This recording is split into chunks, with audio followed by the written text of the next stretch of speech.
This is it. This is the most important equation in macroeconomics. Y equals C plus I plus G plus NX. This is the expenditure approach to calculating GDP. If you know what this is, if you know what GDP is and the different ways of calculating it, if you know what the factors of production and the circular flow model are, Keynesian versus classical economics, then you probably don't need this video.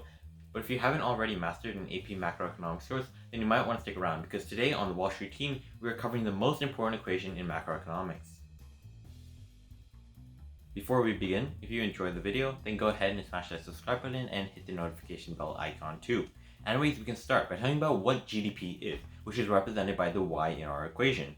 GDP, or gross domestic product, is defined as the total monetary or market value of all finished goods and services produced within a country's borders in a specific period of time. What does that mean? Basically, GDP is the market value of all goods and services produced within a country in a certain amount of time, which is normally a year.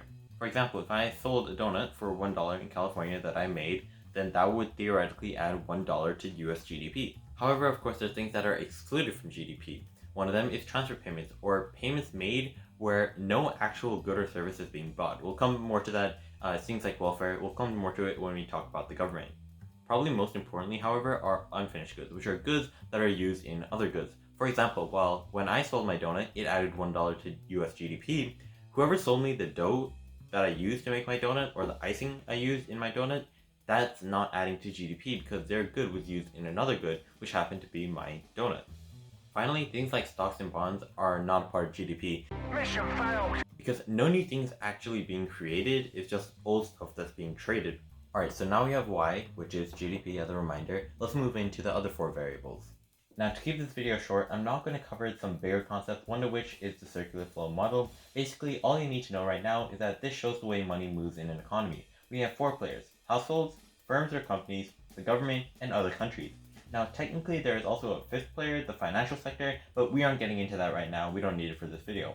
Our other four variables represent these players because they're the ones spending and buying the finished goods and services that add to GDP. C stands for consumer spending, or spending done by households, which entails buying the products and services from firms mostly. I stands for investment, which is basically spending done by companies. Remember, this doesn't include investing like stocks and bonds, but rather investing in physical and human capital, like buying a factory. G stands for government spending. For example, when the government pays for a new road or bridge. This doesn't include transfer payments, which are things like welfare, where money is basically being given for free and no actual product or service is being bought. Finally, NX is net exports. You might also see it written as XM, which is exports minus imports. If NX is greater than 0, that means the country has a trade surplus or is selling more to the world than it is buying from it. If it is less than 0, then it's a trade deficit. Now, this equation can be used to actually calculate GDP by inputting numbers for the variables, but I think it shows a more important purpose, which is actually showing Keynesian economics in action. And that leads us to the sponsors of today's video, John Maynard Keynes. This video is not sponsored by Mr. Keynes, as he died 74 years ago. John Maynard Keynes was a British economist in the 1900s, and he's credited with creating Keynesian economics. Keynesian economics basically argues with classical economics, which states that government intervention is never good and should never be used because it just creates market inefficiencies and stuff, which is true, but Keynesian economics argues that there are some times where government intervention is needed and actually could be helpful to get the economy back on track. Because GDP is a way of measuring the economy, if GDP goes down, then that means the economy is going down.